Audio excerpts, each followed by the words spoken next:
Hello friends, എല്ലാവർക്കും പത്രമാറ്റിലെ പുതിയൊരു എപ്പിസോഡിൻ്റെ റിവ്യൂയിലേക്ക് സ്വാഗതം.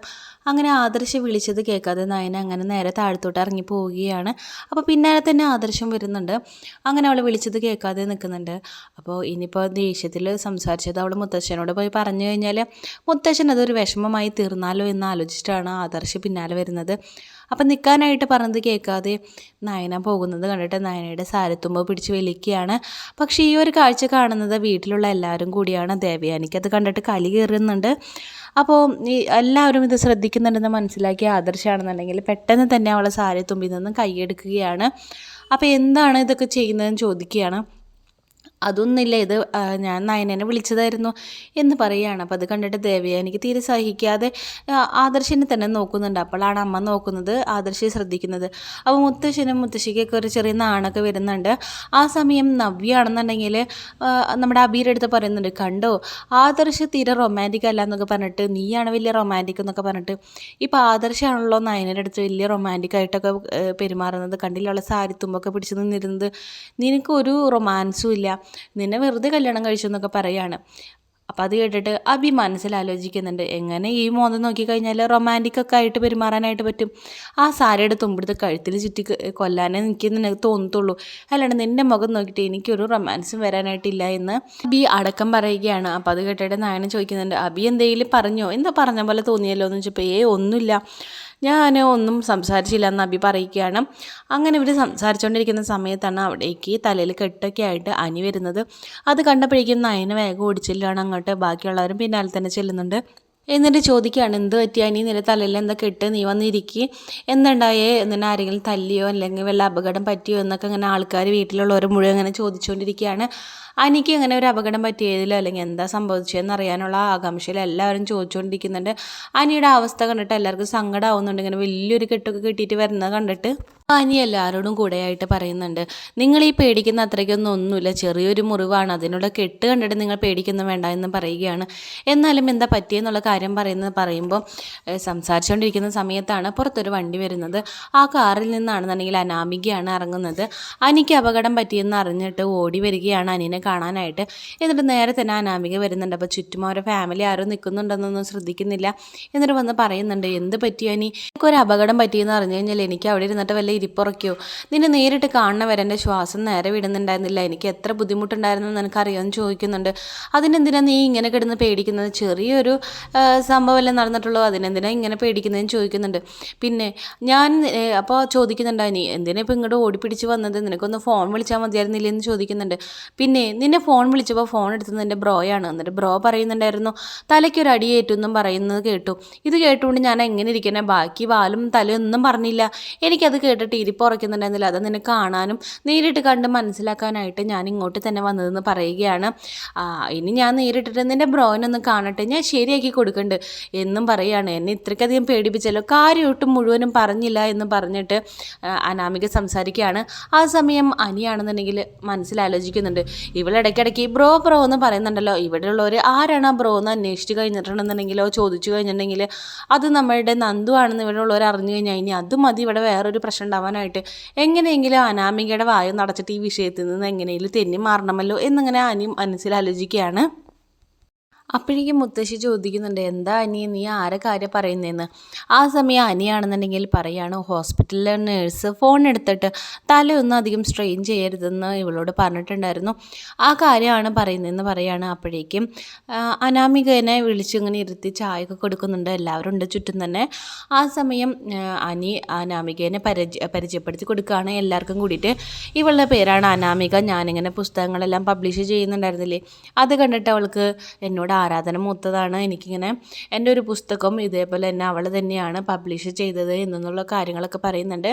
അപ്പോൾ അവിടെ നിന്ന് മുത്തശ്ശിക്ക് ചോദിക്കുന്നുണ്ട്, മോളുടെ അച്ഛൻ എന്താ ജോലിയെന്ന് ചോദിക്കുമ്പോൾ അച്ഛന് വലിയൊരു ബിസിനസ്സൊക്കെയാണ്, അത് മാത്രമല്ല അച്ഛനിങ്ങനെ കഥകളും കവിതകളൊക്കെ പബ്ലിഷ് ചെയ്യുന്ന ഒരു ഏർപ്പാടുണ്ട്, അതുപോലെ നല്ല നല്ല പുസ്തകങ്ങളും കവിതകളൊക്കെ തിരഞ്ഞെടുത്തിട്ട് അത് പബ്ലിഷ് ചെയ്യുന്നുണ്ട്, അതുപോലെ ഇത് ഡിസ്ട്രിബ്യൂട്ടും ചെയ്യുന്നുണ്ടെന്നുള്ളൊരു കാര്യം പറയുന്നുണ്ട്.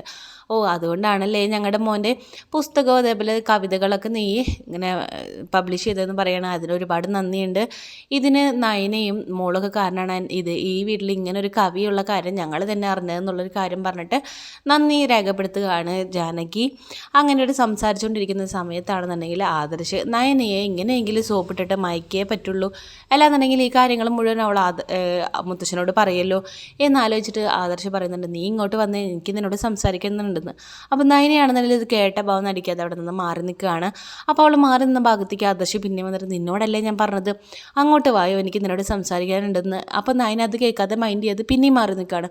അപ്പോൾ പിന്നെ ആദർശ് വന്നിട്ട് പറയുന്നുണ്ടെങ്കിൽ ഇത്രയധികം അഹങ്കാരം ഒന്നും കാണിക്കില്ലേ, ഞാൻ വിളിച്ചത് കേട്ടില്ലേ, നീ എൻ്റെ കൂടെ വരാനായിട്ട് പറയുന്നുണ്ട്. അപ്പോൾ അത് കേൾക്കാത്ത പോലെ നിൽക്കുന്നുണ്ട്. പക്ഷേ ഈ ആദർശ് നയനയുടെ പിന്നാലെ ഇങ്ങനെ നടക്കുന്നത് ദേവയാനയും ജലജയും ശ്രദ്ധിച്ചുകൊണ്ടിരിക്കുന്നുണ്ട്.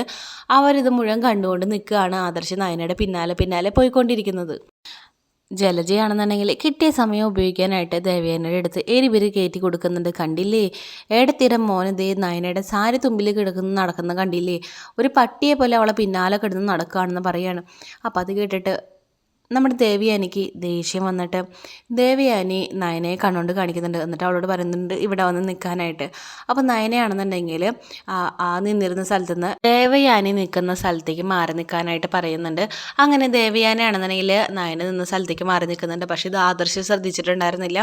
എന്നിട്ട് ആദർശ് വന്നിട്ട് നയനോട് അടുത്ത് നിന്നുള്ള രീതിയിൽ ദേവയാനോട് പറയുന്നുണ്ട്, നീയൊന്ന് അങ്ങോട്ട് വന്നേ, നിന്നോട് എനിക്ക് കുറച്ച് കാര്യങ്ങൾ സംസാരിക്കാനുണ്ടെന്ന് പറയുകയാണ്. അപ്പം ദേവയാനി ചോദിക്കുന്നുണ്ട്, എന്താ നിനക്ക് സംസാരിക്കാനുള്ളത്, നീ എന്നോട് തന്നെ പറഞ്ഞോളാനായിട്ട് പറയുന്നുണ്ട്. അപ്പോഴാണ് ആദർശ് ശ്രദ്ധിക്കുന്നത് നയന നിന്നോടത്ത് നിൽക്കുന്നത് ഇപ്പം അമ്മയാണെന്നുള്ള കാര്യം. അപ്പോൾ ആദർശ് പറയുന്നുണ്ട്, ഏയ് അതൊന്നുമില്ല, ഞാൻ വെറുതെ എന്നൊക്കെ പറഞ്ഞിട്ട് വിഷയം മാറ്റി വിടുന്നുണ്ട്.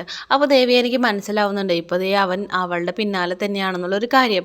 അപ്പോൾ തന്നെ അനിയുടെ അടുത്ത് അനാമിക പറയുകയാണ്, അനി നീ എൻ്റെ വീട്ടിൽ വന്നപ്പോൾ ഞാൻ നിനക്ക് എൻ്റെ റൂമും വീടെല്ലാം കൊണ്ടുപോയി കാണിച്ചില്ലേ, അപ്പോൾ നീ പറഞ്ഞതല്ലേ നീ ഇങ്ങോട്ട് വന്നു കഴിഞ്ഞിട്ടുണ്ടെങ്കിൽ നിൻ്റെ റൂമും വീടൊക്കെ കാണിച്ചു തരാമെന്ന്, എന്നിട്ട് നീ എന്തോന്നും കാണിച്ചു തരാത്തെന്ന് പറയുകയാണ്. അപ്പോൾ അനിയാണെന്നുണ്ടെങ്കിൽ അമ്മ ജാനകിയോട് ചോദിക്കുകയാണ്, അമ്മേ ഞാനിവളെ കൊണ്ടുപോയി റൂമും വീടൊക്കെ ഒന്ന് കാണിച്ചു കൊടുക്കട്ടേന്ന്. അപ്പോൾ ജാനകിയും ഭർത്താവും പറയുന്നത്, അതിനെന്താ നീ കൊണ്ടുപോയി കാണിച്ചു കൊടുക്കുമെന്ന് പറയാണ്. അങ്ങനെ അനാമികയും കൂട്ടിക്കൊണ്ട് അനി മുകളിലേക്ക് റൂം കാണിക്കാനായിട്ട് പോകുമ്പം നയന പറയുന്നുണ്ട്, നിങ്ങൾ പോയിട്ട് വരുമ്പോഴേക്കും ഞാൻ നിങ്ങൾക്ക് കഴിക്കാനായിട്ട് എന്തെങ്കിലും പലഹാരം ഉണ്ടാക്കി വെക്കാമെന്ന് പറയുന്നുണ്ട്.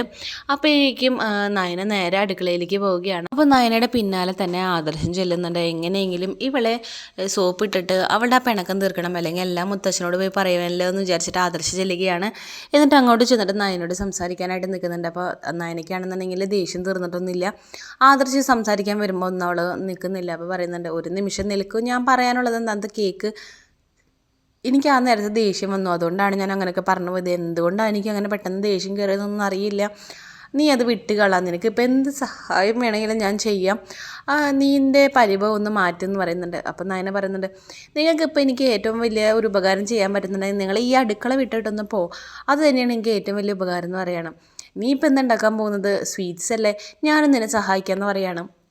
അപ്പം നയന പറയുന്നുണ്ട്, നിങ്ങളിങ്ങനെ അടുത്ത് തന്നെ വന്ന് നിന്ന് കഴിഞ്ഞിട്ടുണ്ടെങ്കിൽ എനിക്ക് നന്നായിട്ട് ഉണ്ടാക്കാനായിട്ട് പറ്റില്ല, നിങ്ങളൊന്ന് പോകുമെന്ന് പറയാണ്. എനിക്കും അറിയാം ഇതൊക്കെ ഉണ്ടാക്കാനായിട്ട്, നിന്നെ ഞാൻ എങ്ങനെയെങ്കിലും സഹായിക്കുമെന്ന് പറയുകയാണ്. അപ്പോൾ പറയുന്നുണ്ട്, നിങ്ങളൊന്നും മിണ്ടാതെ നിൽക്കുമെന്ന് പറയുമ്പോൾ അതൊന്നും പറ്റില്ല, നീ ഇപ്പം എന്താ ഉണ്ടാക്കണം എന്നൊക്കെ പറഞ്ഞിട്ട് അവിടെ ഇങ്ങനെ കൈ കടത്തിക്കൊണ്ടിരിക്കുകയാണ്. ആ സമയം ഇങ്ങനെ ആദർശിൻ്റെ കൈയൊക്കെ പൊള്ളുന്നുണ്ട്. അപ്പോൾ നയന കളിയൊക്കെ ചിരിക്കുന്നൊക്കെ ഉണ്ട്.